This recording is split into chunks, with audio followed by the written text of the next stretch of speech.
दोस्तों, टीवी के सबसे पॉपुलर और इमोशनल शो अनुपमा में अब कहानी एक नए मोड़ पर आने वाली है। इस बार का ट्रैक दर्शकों के दिल को झकझोर देने वाला होगा, क्योंकि आखिरकार ईशानी होश में आते ही अपनी लाइफ का सबसे बड़ा राज सबके सामने खोलने वाली है। अनुपमा, जो हमेशा दूसरों की खुशी के लिए खुद को भूल जाती है, अब एक बार फिर अपनी ममता और इंसाफ के लिए खड़ी नजर आएगी। शो की कहानी में फिलहाल परी अपने ससुराल को छोड़कर मायके आ चुकी है। उसका दिल टूटा हुआ है और वह बहुत परेशान है। दूसरी तरफ घर में मोटी बा और बाकी सदस्य उसे लेकर काफी नाराज हैं। खासकर अंश और राही को मोटी बा से बहुत कुछ सुनना पड़ रहा है। मोटी बा मानने को तैयार ही नहीं कि परी सही है, लेकिन ख्याति बार बार सबको समझाने की कोशिश करती है कि शायद परी ने कोई गलती नहीं की, बल्कि उसे किसी ने गलत फहमी में डाल दिया है। इसी बीच पराग ख्याति से कहता है कि प्रार्थना के मामले में परी का पति गलत था। उसने बिना कुछ सोचे समझे उस पर शक किया। वहीं राजा, जो परी का पति है, उसे यह लग रहा है कि परी का कोई और रिश्ता चल रहा था, क्योंकि उसने जो वीडियो देखा वह बहुत ही रियल लग रहा था। लेकिन अब सच्चाई सामने आ रही है कि वह वीडियो पूरी तरह फेक था, एक एआई वीडियो।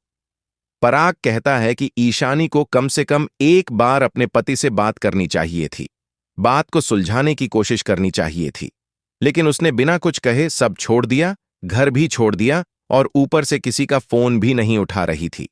यह बात ख्याति भी राही को समझाने की कोशिश करती है। राही भी अंदर से जानती है कि परी और राजा एक दूसरे से प्यार करते हैं और उनके बीच जो गलतफहमियां आई हैं वह किसी तीसरे व्यक्ति की वजह से हैं। दूसरी तरफ भाई का कहना है कि यह सब कुछ ईशानी की वजह से हुआ है। दरअसल ईशानी ही वो लड़की है जिसने पैसे के लिए यह पूरा ड्रामा रचा, लेकिन सच्चाई इससे भी गहरी है। ईशानी किसी अपनी मर्जी से नहीं, बल्कि मजबूरी में यह सब कर रही थी।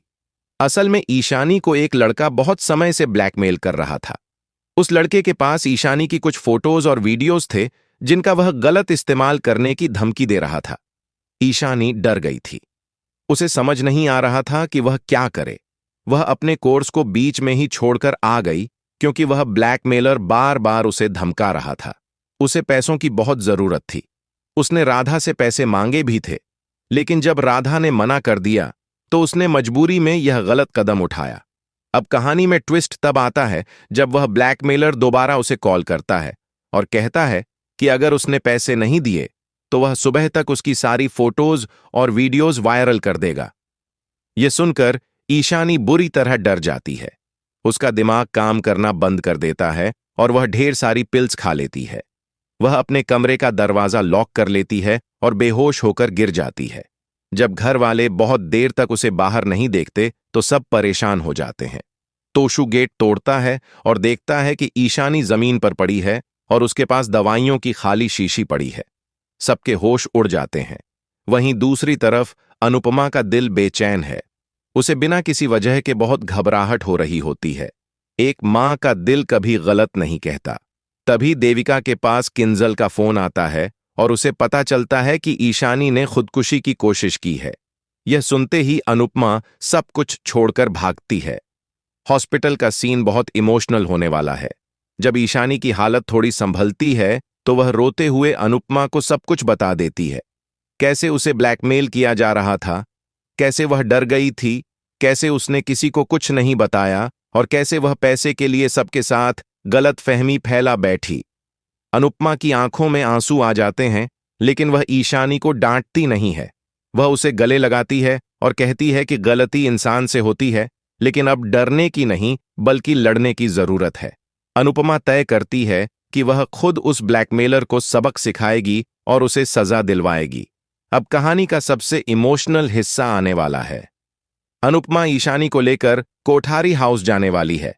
वहीं पर परी और राजा दोनों के सामने ईशानी अपना कन्फेशन करेगी। वह सबके सामने माफी मांगेगी और बताएगी कि उसने यह सब क्यों किया। वह कहेगी कि उसकी वजह से दो प्यार करने वालों के बीच गलतफहमी आ गई और अब वह यह सब ठीक करना चाहती है। परी और राजा दोनों हैरान रह जाएंगे। परी के आंखों में आंसू होंगे, जबकि राजा का गुस्सा धीरे धीरे पिघलने लगेगा। आखिरकार सच्चाई सामने आ जाएगी कि वह वीडियो फेक था और किसी ने टेक्नोलॉजी का गलत इस्तेमाल करके उनके रिश्ते को तोड़ने की कोशिश की थी।